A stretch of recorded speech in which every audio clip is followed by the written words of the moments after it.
Madame, monsieur, bonsoir. C'est l'heure de votre rendez-vous quotidien avec l'actualité sur ATV. Au sommaire ce soir. Un parcours pour tous à Saint-Christophe. Au milieu des nombreux chemins de croix réalisés en ce vendredi saint, ce sont les enfants qui étaient aux commandes ce matin dans la paroisse foyalaise. Un moment de ferveur chrétienne qui a réuni toutes les générations. Dans ce journal aussi, vous verrez que les premiers campeurs s'installent pour ce long week-end de Pâques. Nous irons à Lens-Meunier, à Sainte-Anne, où les tentes, mais aussi les glacières et les fétous sont de sortie. Et puis, comment ne pas parler du festival des Acras à Fort-de-France, mais traditionnel du vendredi saint, même si l'on s'éloigne de plus en plus de la recette de base, aperçue dans quelques minutes. Et on débute donc par le traditionnel chemin de croix en ce vendredi saint. À l'église de Saint-Christophe, le rendez-vous a pris une dimension particulière. La célébration était portée par des enfants aux côtés de leurs parents. L'occasion aussi de permettre aux malades et seniors de pouvoir assister à un chemin de croix sans avoir à parcourir des kilomètres. Le reportage de Sandrine Claude. Les châtiments qui nous donnent la paix. Une célébration de vendredi saint, pas comme les autres. À l'église de Saint-Christophe ce matin, ce sont les enfants eux-mêmes et leurs parents qui énoncent à haute voix les 14 stations du chemin de croix. En général, on le fait à 5 h du matin, mais aujourd'hui, c'est les enfants qui font la lecture. Et pour moi, c'est important qu'eux aussi, ils comprennent qu'est-ce que notre Seigneur a fait pour nous et qu'on puisse perpétuer cette tradition, si on peut dire. L'église de Saint-Christophe met un point d'honneur chaque année à permettre aux plus jeunes de prendre directement part à ce temps fort, un moyen de les impliquer et de leur transmettre toutes les symboliques autour de la fête la plus importante pour les chrétiens. J'avais déjà fait l'année dernière. C'est important que tout le monde participe, que même les enfants, pas seulement les adultes. Notre Seigneur, il a été crucifié pour nous. Il s'est sacrifié pour nos péchés et voilà, on ne peut que commémorer ces chemins de croix. Ça m'apprend plus de choses sur Dieu et sur qui nous a sauvés. Ce temps de recueillement entièrement au sein de l'église permet aux malades et personnes âgées ne pouvant pas suivre la procession en extérieur de vivre eux aussi le chemin de croix. Là, je n'ai pas de bonnes jambes, je ne peux pas marcher. Pour moi, c'est mieux à l'église.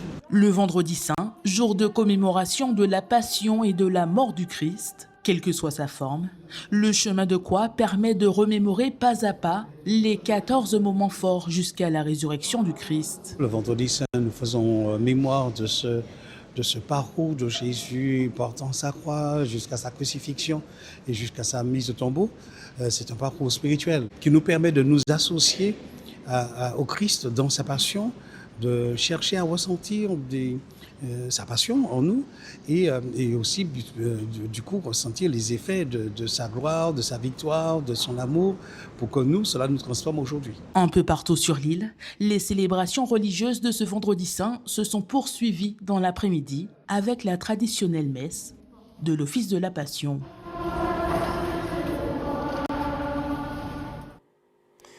À la une aussi de l'actualité, l'association des usagers des transports de Martinique interpelle les autorités face à la paralysie du réseau Centre. Elle a adressé une mise en demeure au préfet et à Martinique Transport afin d'exiger la levée des blocages. Alors que le conflit social dure maintenant depuis 18 jours sans issue, l'association envisage également de saisir le tribunal administratif, mais aussi de mener des actions. Les détails de sa présidente Manuela Amable face à la caméra de Loïc Régis. L'association a mis en demeure la préfecture de bien vouloir débloquer de faire débloquer les deux dépôts qui appartiennent à Martinique Transport, parce que ça fait 18 jours exactement aujourd'hui que ceux-ci sont bloqués par les salariés de Transaglo. Bon, on comprend bien qu'ils sont en grève, c'est vrai, ça ne se discute pas. Le droit de grève, c'est constitutionnellement garanti. Mais saurait en aucun cas justifier le blocage des deux dépôts qui portent atteinte à la liberté de circulation et au principe de continuité du service public. C'est pas possible. Pourquoi ils vont pas bloquer les bureaux de Martinique Transport puisque Ils attendent que M. René Courail vienne à la table des négociations, ce qui n'a pas été fait à ce jour. Aller bloquer, bureau, Martinique Transport, mais ne pas mettre les usagers à mal pendant 18 jours, même si on comprend tout à fait leur mouvement. Et il faut aussi qu'ils mettent en place le service de minimum. Ce n'est plus possible en 2026 qu'il n'y ait aucun service minimum à ce jour. Ce n'est plus possible. Alors, nous avons lancé un appel à manifestation. On est en train de mettre tout ça sur pied. Ça va se faire. On va manifester, on va bloquer, mais ce ne sera pas seulement les usagers. Il risque d'avoir des camions et des choses comme ça, parce que ça commence à bien faire. De l'eau dépassée farine, ce n'est plus possible. La voie juridique empruntée par plusieurs candidats aux élections municipales de mars 2026. Une dizaine de recours ont été déposés devant le tribunal administratif. Ils concernent notamment les communes de Rivière-Salée, Basse-Pointe, Sainte-Anne, du François ou encore du Prêcheur. Irrégularité au moment du vote, de la campagne, atmosphère délétère qui aurait pu influencer les électeurs. Les raisons sont diverses et variées. Les précisions de notre consultant politique, Eddy Marajo, joint par téléphone. Il y a eu 5 recours, a priori, qui sont basés essentiellement sur un certain nombre de pratiques durant la campagne électorale et à l'approche du scrutin qui sont considérées par ceux qui font le recours comme illégales ou pouvant porter atteinte à la sincérité du scrutin, donc au résultat. Alors, ce qu'il faut noter, c'est que dans la plupart des recours, sauf un, l'écart de voix entre les deux candidats, l'élu et le second, l'écart de voix est faible. Alors, le record, c'est 18 voix au prêcheur en particulier. Et de manière quasi systématique, quand il y a des écarts de voix aussi faibles, il y a des recours. Alors, il y a une exception. C'est le François, où l'écart de voix est conséquent, mais il y a eu un recours malgré tout, initié par M. Lagier, parce que, à l'occasion des obsèques de l'ancien maire, M. Tavernier, la municipalité aurait organisé et pris à sa charge un certain nombre de manifestations, dont donc conditionnel et de rigueur, bien évidemment, dont une messe, une célébration de messe, le jour du vote. Nous avons évoqué le chemin de croix en début d'édition pour l'aspect religieux de ce vendredi saint, mais plus largement, ce début de vacances de Pâques est aussi marqué par les départs au camping, tentes plantées, glacières pleines. On prend la direction de Lens-Meunier où des dizaines de Martiniquais sont déjà sur place pour un long week-end de fête. Dorian Cahuila. Comme chaque année, le traditionnel camping de Pâques reste un rendez-vous incontournable. Fêtes, boissons, familles et amis, tous les ingrédients sont réunis pour passer un bon week-end. À Lens-Meunier, le roi du camping s'appelle Doux. Mais chaque vacances de Pâques, entre amis, on se réunit ici. Des fois, c'est à Lens-Moustique, des fois, c'est un autre lieu. Ça fait 11 ans qu'on fait ça, ce week-end. C'est l'occasion de sortir les tentes. Et puis, on se retrouve entre potes, et puis on délire, on s'amuse avec les enfants, en famille. Beaucoup de musique, beaucoup de jeux avec les enfants. Il y en a qui vont pêcher, on fait à manger. On fait une liste, il y a une cotisation par tête pour les adultes, pour les enfants. Et on organise tout. Il y a le coin cuisine, il y a l'espace de vie, et puis il y a le coin dortoir, ce qu'on appelle le coin dortoir, où il y a les tentes. Pour mieux comprendre la logistique derrière tout ça, Doux n'a pas hésité à mener la visite. L'occasion de découvrir concrètement ce que représente 11 ans d'expérience en camping. Alors ici, c'est le coin cuisine. C'est la chef à la cuisine. Mais tous les jours, on met la main à la pâte. Elle cherche des commis et voilà. L'espace cuisine, c'est ici. Regardez ce qu'on appelle les fétous. Elle va commencer à préparer tout son truc pour faire leur pâte. Voilà. Et là, par exemple, tu vois, là, c'est une douche. Ça s'ouvre comme ça. Et là, tu prends ta douche à l'intérieur, tu te changes. Donc voilà, on a les douches solaires. Dani, elle, y vient souvent depuis 10 ans. Ici, elle cherche avant tout une reconnexion avec la nature. C'est tout le sens de son week-end de Pâques.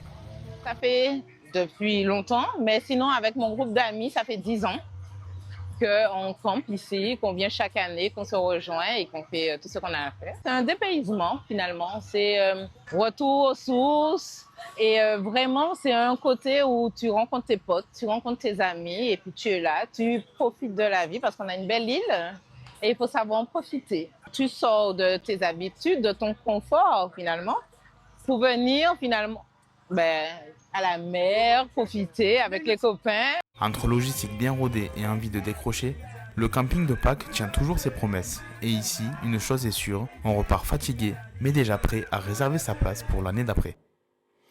Un moment de fête et de partage qui ne doit pas faire oublier la protection de l'environnement. Office national des forêts, parcs naturels marins et réseau Tortues Marines Martinique sont mobilisés ce week-end auprès des campeurs avec un objectif clair, rappeler les règles essentielles pour protéger les tortues marines et préserver un littoral aussi fragile que précieux. Les précisions face à la caméra de Dorian Cahuila. Aujourd'hui, on est sur Lens-Meunier pour faire de la sensibilisation pour les tortues marines. Donc, je suis accompagnée aujourd'hui par le parc naturel marin et par le réseau Tortues Marines pour sensibiliser du coup les campeurs pour le week-end de Pâques sur tous les enjeux autour des tortues et pour leur rappeler les règles pour essayer de les déranger le moins possible. Pour le feu, on ramène soit son petit barbecue, soit ses plaques. On évite du coup de faire le feu au sol. On prend des sacs poubelles et on ramène ces déchets. Si jamais les bennes sont pleines à la sortie des plages, on ne les dépose pas devant les bennes, on les amène plus loin, on trouve un endroit où les mettre qui correspond à ça.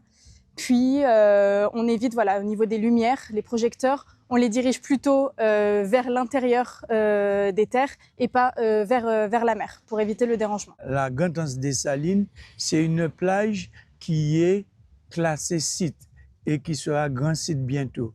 Et c'est une plage qui doit être protégée par tous les Martiniquais. Je pense que ce serait bien que les gens campent sur Ansaprune et Grande-Terre et qu'ils protègent la Gantance des Salines. Parce qu'il y en a un maximum de gens qui campent et il n'y a pas de place pour les gens qui viennent passer la journée, pique-niquer dans la journée. Autre tradition de la journée, les acras sont présents sur de nombreuses tables. À Fort-de-France, la 23e édition du Festival des acras a réuni les plus gourmands sur le boulevard Général de Gaulle. Un événement très attendu où les saveurs se réinventent au fil des années, bien loin des recettes classiques. Les images sont signées Sandrine Claude.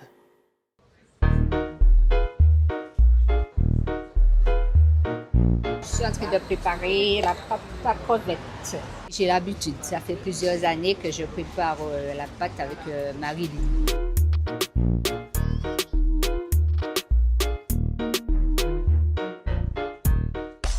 Moi j'ai pris les titiri, dorade, morue et légumes. On est tombé dessus au hasard, oui. Donc on en a profité pour venir du coup.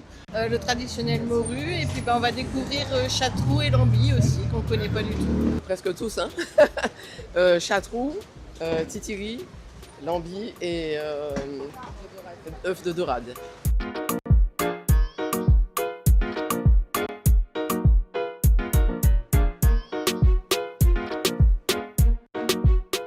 Depuis ce matin, on a du monde.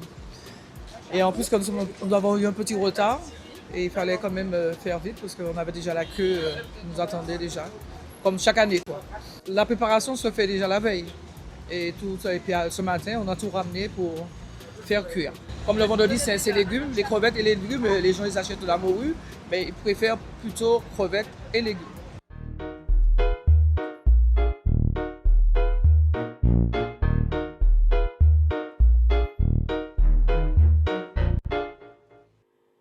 Et puisque l'on parle de tradition, de transmission depuis le début de cette édition, je vous propose à présent d'accueillir notre invitée. Elle célèbre cette année 30 ans d'écriture. L'écrivaine Nicole Cage est avec nous.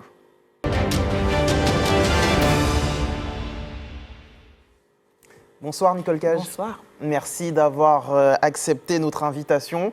Je le disais, 30 ans depuis un premier prix que vous avez obtenu, c'était donc en 1996, le prix Casa de las Américas, c'est bien ça? C'est ça. Parlez-nous de ce prix déjà. Alors, c'est un prix qui est décerné à Cuba. C'est un des plus grands prix d'Amérique latine. Et 1996, je l'obtiens avec le recueil de poèmes Arc-en-ciel, l'espoir. Et c'était quelque chose d'incroyable, comme un rêve impossible qui devient réalité. À ce moment-là, quel était votre rapport à l'écriture? Eh bien, j'écrivais depuis un certain temps déjà, de la poésie, des nouvelles. Plus tard, j'ai commencé à écrire des romans, etc. Et donc, l'écriture a toujours été là, elle a toujours été présente. Mais démarrer de façon symbolique avec un recueil de poésie, avec ce prix Casa de las Américas, c'était vraiment un symbole très, très puissant que donc j'ai souhaité. Ça a décuplé, j'ai envie de dire, votre engagement finalement, c'est ça? Complètement, parce que quelque part, on est en permanence quand on écrit ou quand on est un artiste, on est toujours en permanence dans le questionnement, dans le doute. Et c'est vrai que voilà, ça fait du bien d'avoir cette validation de ce jury, par exemple, de la Casa de las Américas. Cette validation, cette reconnaissance. Oui, d'autres prix ont suivi après, et puis vous avez commencé à l'évoquer également dans des styles variés, littérature, jeunesse, roman, théâtre, essai. Vous ne vous cantonnez pas à un style en particulier. Pourquoi cette envie? Eh bien, c'est plus quelque chose d'impérieux qu'une envie. C'est comme si l'écriture demandait à s'écrire. C'est un peu un pléonasme, mais c'est exactement ça. Et donc, je m'exprime avec la forme qui s'impose quelque part. Par moments, je peux avoir le sentiment que c'est la poésie en français ou que c'est la poésie en créole qui rendra mieux ce que j'ai envie de traduire. Parfois, si j'ai envie d'interroger, de secouer quelque part, je peux utiliser la forme de l'essai, etc. Et puis le roman, toujours à la fois pour faire rêver, mais aussi continuer d'interroger, continuer de déranger aussi. Interroger, déranger la société, les Martiniquais Les Martiniquais singulièrement et la société de façon plus générale. Je crois que, en tout cas, c'est ce rôle-là que je m'attribue. Personne ne m'a rien demandé, mais voilà, j'ai décidé de secouer de temps en temps le cocotier. Et vous avez l'impression que ça a fonctionné à certains égards, en plus d'une dizaine d'années d'écriture. Quelle évolution vous voyez au niveau de cette société martiniquaise? Eh bien, je crois que c'est une évidence, le pays va mal, mais en même temps, parce que je suis une optimiste têtue, je crois en ce pays, je crois en ces gens, et je tente de contribuer du mieux que je le peux avec les armes que la vie m'a données, avec les outils que la vie m'a donnés, pour contribuer au mieux-être ou à la prise de conscience des gens de ce pays. Outre ce jubilé, j'ai envie de dire, quelle est votre actualité, Nicole Cage? Alors mon actualité, elle est dense, essentiellement effectivement tournée vers ce jubilé qui a commencé en janvier et qui va se dérouler toute l'année avec toute une série d'événements. Des rencontres littéraires, des récitals parole musique, des ateliers d'écriture, des rencontres, débats. En tout cas, c'est une année qui me permet d'aller à la rencontre des lecteurs et des lectrices et de partager des moments de réflexion, mais aussi de plaisir, tout simplement, autour de la littérature. Et parmi les différents événements que vous avez évoqués, on peut notamment parler de cette exposition qui est visible jusqu'au 30 avril à la bibliothèque du campus de Schellcher, c'est bien ça? C'est ça, la bibliothèque universitaire. C'est une exposition de l'artiste Babou qui s'intitule 30 ans de sédimentation d'une femme monde. Voilà.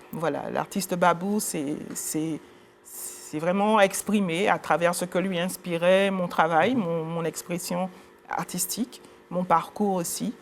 Et, femme monde, l'expression vous plaît? Complètement, oui. Parce que je suis d'ici et que je suis aussi d'ailleurs, parce que je suis d'ici, mais que je m'intéresse au monde et que j'ai cette chance que mes mots voyagent de par le monde. à travers les différents continents. Et donc je m'inscris effectivement dans cette dimension-là. Donc il y a effectivement, par exemple, au mois d'avril, j'animerai des ateliers d'écriture à la médiathèque de Basse-Pointe. J'aurai un récital également le 18 avril à Basse-Pointe en hommage à Aimé Césaire, puisque c'est la date de son décès. Le 10 juin, à l'université, il y aura une journée d'études consacrée à mon travail littéraire. Et le 11 juin, par exemple, une pièce de théâtre, Cette femme-là, toujours dans la ville de Schœlcher. Le 26 juin, je donne rendez-vous aux gens à l'Atrium, Tropicatrium, où je donnerai un récital qui s'intitule Bal en Lambou. Un agenda très rempli qu'on peut évidemment retrouver notamment sur vos réseaux sociaux, par exemple. Merci beaucoup, Nicole Cache, d'avoir accepté notre invitation. Merci c'est avec plaisir. Reçu. Je voudrais juste signaler que pour ce jubilé, il y a 4 ouvrages qui vont sortir, qui sont publiés par Caraïbes Éditions. Le premier est d'ailleurs sorti, Cette femme-là, et le prochain, c'est un recueil de poésie qui s'intitule Oriki. Eh bien, on l'attend avec beaucoup d'impatience. Merci encore d'avoir accepté notre invitation ce soir. Place au sport. Hier, les U17 de l'association sportive de Ducos se sont envolés pour l'Hexagone afin de se mesurer à ce qui se fait de mieux en handball au niveau national. Au programme, des confrontations face au PSG handball ou encore Tremblay en France handball. Un déplacement entièrement autofinancé par le club grâce à l'implication de ses membres. Les précisions recueillies par Dorian Cayuela. L'objectif étant de permettre à ces jeunes de connaître en tout cas le haut niveau, de toucher en tout cas du doigt et de voir un petit peu tout le processus qui peut être mis en place pour atteindre le très haut niveau.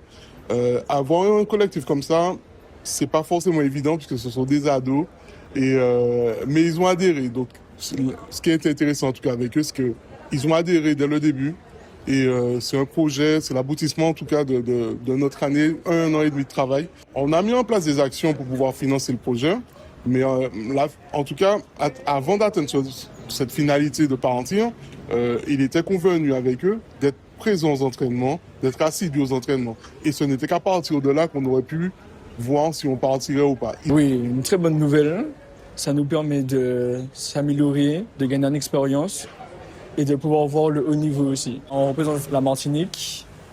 Il y a des clubs en France qui ne connaissent pas la Martinique et ça va leur permettre de connaître, de nous faire connaître. On est là aujourd'hui dans le cadre de notre projet pour partir en Île-de-France.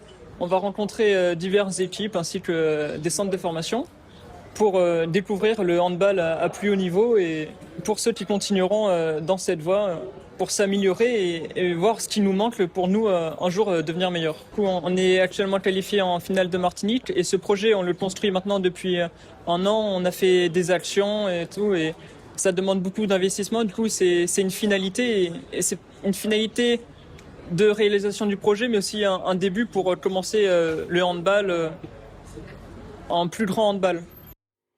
Sport toujours, en ce week-end de Pascal, si l'actualité tourne au ralenti, elle sera tout de même marquée par la suite et la fin du Trophée de la Caraïbe en cyclisme. À noter également le coup d'envoi des Carifta Games de natation, sans oublier les quarts de finale de la Coupe de Martinique de football et les finales en basket. Les détails avec Karil Chassol. Débutée mercredi soir, la 38e édition du Trophée de la Caraïbe se refermera dimanche, demain. Un peu plus de 86 km attendent les coureurs à l'occasion de la 4e étape. Et dimanche, 133 sont au menu de la dernière avec un parcours sur les routes du sud de l'île. Autre temps fort du week-end, les Carifta Games de natation. Ils débutent demain à partir de 9h avec les séries. Cette compétition qui réunit des nageurs de la Caraïbe se refermera mardi et se déroule à la piscine communautaire Pierre Samou. Sport collectif en football, le championnat cède la place au quart de finale de la Coupe de Martinique. Demain 15h, l'US Roubaix reçoit le club franciscain. Toujours demain, mais à 19h, 3 matchs. Club colonial Golden Star à Louis-Achille, Espoir Golden Lion à Sainte-Luce et AS Mont-des-Ès Asso au Mont-des-Ès. Et la Ligue profite de ce week-end pascal pour effectuer la mise à jour de son calendrier. Un match en retard de la 16e journée du championnat de Régional 1. Demain, 19h, le RC Saint-Joseph reçoit l'Inter de Sainte-Anne avec une opportunité pour les Joséphins de reprendre la tête du championnat. En futsal aussi, on joue des matchs en retard. 2 rencontres de la 21e journée auront lieu demain au Morne-Rouge. GIF Lac 212 à 14h et Club Péléen Femmes à 16h. En basket, les finales de la Coupe de Martinique auront lieu demain au hall Pélière-Donatien. Chez les femmes, on aura droit à Éclair 24 à partir de 18h. Et au masculin, à partir de 20h, le champion en titre, le Golden Star, affronte la Gauloise de Trinité. Comme chaque soir, on regarde ensemble le calendrier de l'EFS. Demain, vous pourrez donner votre sang sur le parking de la Pointe-Marin à Sainte-Anne de 8h à 13h30. Avant de laisser place à l'actualité nationale, je vous rappelle la principale information de cette édition. Un parcours pour tous à Saint-Christophe, au milieu des nombreux chemins de croix réalisés en ce vendredi saint. Ce sont les enfants qui étaient aux commandes ce matin dans la paroisse foyalaise. Un moment de ferveur chrétienne qui a réuni toutes les générations. Voilà, c'est ainsi que se referme notre tour d'horizon de l'information locale. On se retrouve dans quelques secondes pour l'actualité nationale et internationale. A tout de suite.